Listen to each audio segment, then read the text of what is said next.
Today we are talking about the sweetest distillate. Sweet because it is made from sugar. Well, sugarcane actually.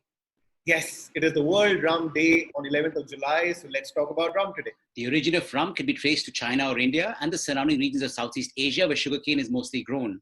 Marco Polo mentions having something in the 14th century like rum in his logs, and Malay people are known to be drinking something called brum since 1000 AD. The modern day rum was possibly first distilled in the Caribbean islands, where the slave found that after extracting sugar, the molasses could be fermented and then distilled to yield concentrated alcohol. This rum would have little in common with smooth aged product that we drink today, but it was a start. In 1651, a document from Barbados mentioning this called the terrible liquor Kill Devil or rum bouillon. Interestingly, the word rum comes from the words rambullion or rumbustion, which both mean a loud noise or an uproar, which is pretty much what happens when you drink a lot of rum.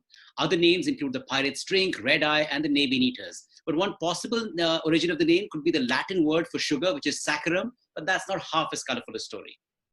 From here, in the 1700s, the drink migrated to the US, where distilleries soon sprang up along the East Coast. Men, women, children had an average consumption of 13.5 liters a year. These versions of American rums fared better in quality and competed with each other on taste, with some versions becoming an acceptable currency even in Europe, in line with gold. So rum rations were common among the Navy for health reasons, which would be consumed after the water and beer on board had run out. In fact, there was nothing worse than watered down rum, something the sailors checked by adding gunpowder and lighting it. Only spirits over 57% would light up, and that's where we get the term proof for strength of alcohol.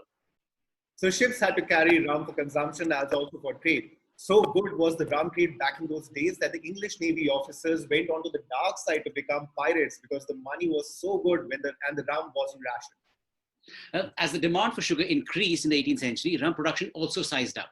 Long story short, the trade of sugar and rum as it grew also involved the slave trade from Africa and heavy taxes being imposed by the British, all of which snowballed into the American Revolution.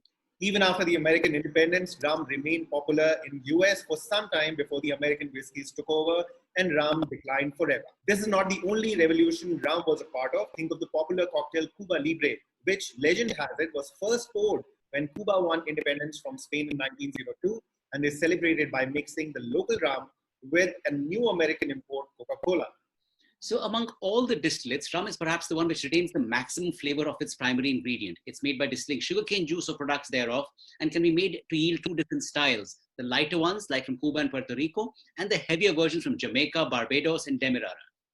And it is not just about color, which is mostly adjusted by caramel. Instead, a lot of it depends on the kind of yeast that is used, the molasses, how fast the fermentation or distillation goes. Heavy rums are pot still distilled twice, and then aged in oak, which gives them a heady nose and a golden hue. But the real dark ones probably have caramel added to them. Light rums, by contrast, are made using cultured yeast and patent stills, which makes for a lighter, less aromatic beverage. Caramel can be added to them, but that will not make them a heavy rum. Rum works with so many drinks, from simple water or lemonade to Coca-Cola and juices like pineapple and coconut. It is a versatile spirit and thus used in so many cocktails, from light daiquiris to rich planter's punch or even in friendly tiki cocktails. So for a beverage that has over 1,000 years of history, that involves the pirates, the slave trade, and revolutions, to today something we gently and casually sip on the beach, rum has clearly come a long way. So till the time you're drinking a rum or a version of it in a cocktail or straight up on the 11th of July on the World Rum Day, I think the drink, you would do justice to the drink. So cheers to this drink that has come such a long way and has been a part of revolutions and independence. Hope you enjoy it. Cheers. Cheers.